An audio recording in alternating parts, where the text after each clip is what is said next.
And coming to the differential diagnosis of varicella. Many diseases can be confused for varicella. Some of them are Coxsackie virus, rickettsial pox, papular urticaria, scabies, impetigo, folliculitis, and dermatitis herpetiformis. And some other diseases that can be confused as varicella are herpes simplex virus, hand, foot and mouth disease, insect bite, drug rash. Coming to the diagnosis of varicella, it is mainly done by history and clinical examination. Zinc smear can be helpful. In zinc smear, multinucleated cells are seen, and anti-IgM antibodies can be seen. PCR and viral culture can be done for the confirmation of the infection. Coming to the treatment aspect of chickenpox, the key points in the treatment are: number 1 is treating the symptoms, number 2 is maintaining the hygiene, number 3 is isolating the child, number 4 is, if necessary, medicines can be given. Coming to the symptomatic treatment, number 1 is treatment of fever. Antipyretics like paracetamol can be used. Aspirin and brufen should not be used to treat fever in chickenpox, because aspirin can cause Reye syndrome and brufen can cause necrotizing fasciitis. And antipruritic agents can be used to decrease the itching, for example chlorpheniramine maleate, cetirizine, etc. If the child is dehydrated, fluids can be given to improve and maintain the hydration. And coming to the hygiene, maintaining good hygiene is very important to prevent secondary bacterial infection of skin lesions. Coming to the home isolation, child should not go to the school until no new lesions appear and all the existing lesions have crusted. Other siblings also should be isolated from the deceased child. Coming to the drugs, antivirals and antibiotics can be used if necessary. Antivirals are not indicated in children less than 2 years. Antivirals for uncomplicated varicella in an immunocompetent child. In an immunocompetent child, usually antivirals are not required. If oral acyclovir is to be given, it should be started within 24 hours of onset of rash.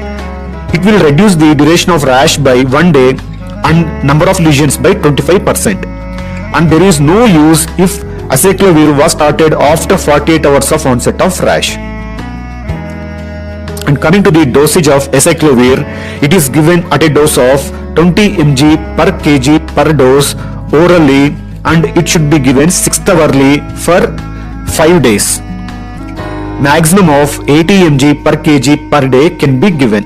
It is available as tablet Zovirax or Herpekind in the form of 200 mg, 400 mg and 800 mg. And it is also available as suspension Zovirax. Each 5 ml of the suspension contains 400 mg.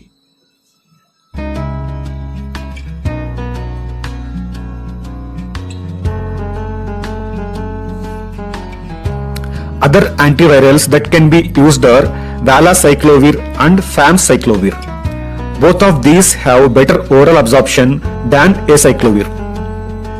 Antibiotics may be required if the skin lesions are infected with bacteria. And coming to the treatment of complicated varicella in an immunocompetent child. For complicated varicella, intravenous acyclovir should be used. It is given at a dose of 10 mg per kg per dose TID, that is 3 times in a day for 14 days. Injection should be infused slowly over 1 hour. Coming to the treatment of uncomplicated varicella in an immunocompromised child. Duration of oral therapy can be extended for 7 to 10 days in an immunocompromised child. If the child is sick to take orally, intravenous acyclovir can be given at a rate of 10 mg per kg per dose and can be shifted to oral acyclovir at any point of time if the child can take orally. And coming to the treatment of complicated varicella in an immunocompromised child. Intravenous acyclovir should be given at a dose of 10 mg per kg per dose TID for 14 days. Coming to the treatment of herpes zoster in immunocompetent. Oral acyclovir should be given for 7 to 10 days. Treatment of herpes zoster in immunocompromised is same as the treatment of varicella in immunocompromised. That is intravenous acyclovir at a dose of 10 mg per kg per dose should be given TID for 14 days. Coming to the prevention of varicella infection. Varicella zoster immunoglobulin should be used for prevention of varicella infection. If varicella zoster immunoglobulin is not available, any intravenous immunoglobulin can be tried. And varicella vaccine and oral acyclovir can be used for prevention of varicella infection. Coming to the varicella zoster immunoglobulin. It is used for post-exposure prophylaxis in immunocompromised children, pregnants, and in newborns born to mother who was infected with varicella 5 days before to 2 days after the delivery. It should be given within 96 hours of exposure. And in immunocompetent children, oral acyclovir can be given within 10 days of exposure, or varicella vaccine can be given within 3 to 5 days of exposure. Coming to the varicella vaccine. It is available as injection Varilrix or injection Variped or injection Biovac V.